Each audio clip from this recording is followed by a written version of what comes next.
Աշխատանքի և սոցիալական հարցերի նախարարությունում իրականացվում են ընտանիքի կարիքավորության գնահատման համակարգի մշակման աշխատանքները։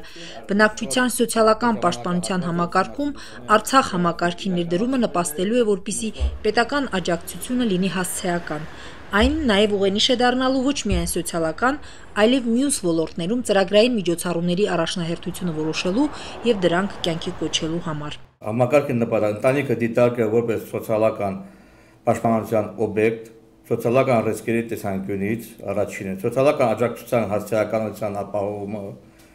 երրորդը բնակչության սոցիալական պաշտպանությանը ուղղվող պետական միջոցների արդյունավետ օգտագործման ապահովումը, չորրորդը սոցիալական և հարակից այլ ոլորտներում քաղաքականության մշակման և ծրագրերի իրականացման ընթացքում համակարգի արդյունքների օգտագործումը։ Արցախ համակարգը ապահովում է ընտանիքների կարիքավորության բնութագրիչ գործոնների հիմնավորվածությունը և որոշում է կարիքավորության գնահատման գործոնների ազդեցության չափը։ Գնահատման համար հիմք են հանդիսանում հետևյալ չափորոշիչները. Գնահատումը ընտանիքների ժողովրդական պոտենցիալը,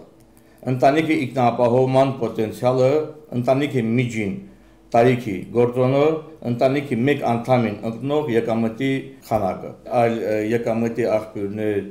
որոնք կան իմի բերելով պիտի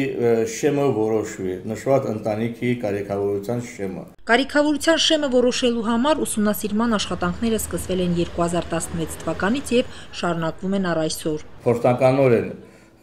անցած տարի ուսումնասիրվել է 45 գյուղի և ջրաղացների գյուղերի ընդհանուր ընտանիքների կարիքավորության գնահատումը իրականացվել, ինչպես նաև դիտարկվել է Լեռնային Ղարաբաղի Հանրապետությանը որպես մեկ ընտանիք գաղափարով։ Սկզբնական շրջանում գնահատման համար ուսումնասիրվել են ազգային վիճակագրական ծառայության ներկայացրած 1570 ընտանիքները։ Ճշգրիտ պատկեր ստանալու համար ուսումնասիրվել է բոլոր ընտանիքների 3%-ը, պահպանելով սոցիալական կարգավիճակ ունեցող ընտանիքների անդամների համամասնությունը, ինչի արդյունքում թիվը նվազել է։ 1100-ից ավելի ընտանիք նշված ժամանակահատվածը ուսումնասիրությունները իրականացնում։ Գնահատումները կկատարվեն գնահատող պատկան մարմինների ներկայացուցիչներից կազմված հանձնաժողովի կողմից և կներկայացվեն կառավարության հաստատմանը։